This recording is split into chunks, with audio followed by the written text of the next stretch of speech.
Pode ser qualquer pobre, né? Mas aqui os historiadores entendem que são os ebionitas, que são os judeus que haviam se convertido à fé cristã, que receberam esse nome de ebionitas, os pobres. São as pessoas lá na Judéia que haviam se convertido à fé cristã e estavam passando fome.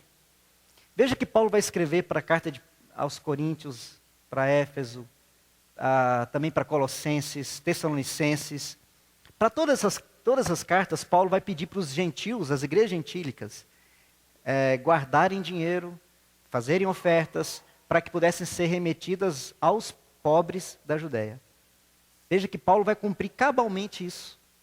Paulo levou isso a sério, entendendo que as igrejas entre os gentios eram mais ricas e tinham capacidade de ajudar os irmãos na Judéia que viviam em pobreza. O que eles pediram? Pregue o evangelho entre os gentios, mas não se esqueça que o evangelho entre os gentios pode ajudar os crentes aqui na Judéia que estão passando fome. Amados, o que essa palavra tem a ver com a nossa vida hoje? Primeira coisa que eu penso que é fundamental quando nós olhamos para esse texto, é que esse texto o apóstolo Paulo está dizendo que não obstante os apóstolos tivessem diferenças em ênfase e tivessem diferença na ação, no alvo, o evangelho pregado era um só. O evangelho pode ter diferenças, queridos, nos evangelistas, mas não no conteúdo. O que o apóstolo Paulo está dizendo para os irmãos da Galácia, que é importante para nós, é que, quando se trata do evangelho, pode ser que alguns são levados a pregar o evangelho para determinado grupo, a falar determinada linguagem, determinado idioma, ou determinado comportamento, que é diferente, mas o conteúdo do evangelho é um só, porque o evangelho é só um. Isso é muito importante para nós hoje, na atualidade, porque a gente pode se esquecer que o evangelho não mudou. A gente pode achar que depois de 2000 anos, o evangelho pode ter tomado outra cara, outra perspectiva, outra ênfase. Quem sabe o evangelho mudou. O evangelho não mudou. Servir a Jesus Cristo, amar Jesus Cristo e confiar unicamente em Jesus Cristo como autor e consumador da nossa fé, continua sendo e sempre continuará aquilo que o evangelho não negocia. Veja que Paulo, quando está falando lá com os irmãos, escrevendo para os irmãos, diz assim, olha, em nenhum momento me submeti, nenhuma hora sequer. Paulo foi intransigente, ele não negociou. Amados, tem verdades que nós não negociamos. Quando se trata do evangelho, há coisas inegociáveis. Veja que se Paulo tivesse, naquele momento, aceitado a pressão para que a circuncisão tivesse tomado conta da igreja cristã entre os gentios, e que a guarda do Antigo Testamento, da lei, tivesse tomado conta da ideologia do cristianismo naquele primeiro século, o que seria de nós hoje? O que seria do evangelho pregado?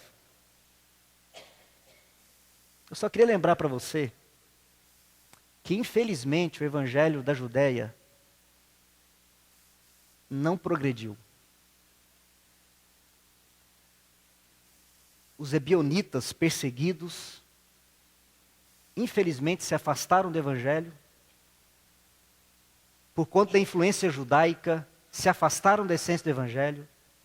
E depois, com o avanço do islamismo, as igrejas dali da região, influenciadas pelo judaísmo, que não ficaram com Jesus, mas acrescentaram a lei judaica, foram dominadas pelo Islã.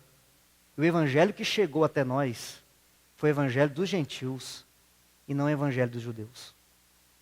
Isso é muito importante para a gente notar, porque Paulo estava plenamente seguro de uma coisa: quando a gente negocia o evangelho, Jesus Cristo perde a autoridade, acabou-se a igreja. Quando a gente negocia o evangelho, quando a gente negocia a essência do evangelho, a gente perde aquilo que é sua essência, o evangelho deixa de ter de ser aquilo que ele é, poder de Deus para a salvação de todo aquele que crê. Eu quero terminar essa mensagem lendo um comentário que Lutero fez a esse texto, quando ele escreveu da liberdade cristã, lá em 1514, quando a reforma protestante ainda estava no começo. Lutero escreveu esse comentário. Eu queria que você prestasse atenção no que Lutero está dizendo. Que esta seja então a conclusão de tudo. Que nós podemos sofrer a perda de nossos bens, nossa reputação, nossa vida e tudo o que temos. Mas o Evangelho, a nossa fé em Jesus Cristo, jamais permitiremos que nos sejam arrebatados. E maldito seja aquela humildade que avilta e se submete nessas questões. Que todo cristão seja orgulhoso, não condescendendo quando se tratar de negar a Cristo. Portanto, se Deus me ajudar, a minha cabeça será a mais dura que a cabeça de todos os outros homens. Nesse ponto eu assumo o título segundo o provérbio: cedo nulli, não cedo a ninguém. Se eu me alegro de todo o meu coração, sim, eu me alegro, em me mostrar neste ponto rebelde e obstinado. E aqui eu confesso que serei sempre intrépido e inflexível, a ninguém cederei sequer uma única polegada. O amor cede, pois ele tudo sofre, tudo suporta, tudo espera, mas a fé não cede. Agora, no que se refere à fé, devemos ser invencíveis, e se possível mais duros do que o diamante. Mas no tocante ao amor, devemos ser meigos e mais flexíveis do que a cana ou a folha que é sacudida pelo vento, pronto a nos submetermos a tudo. Vamos fechar os nossos olhos?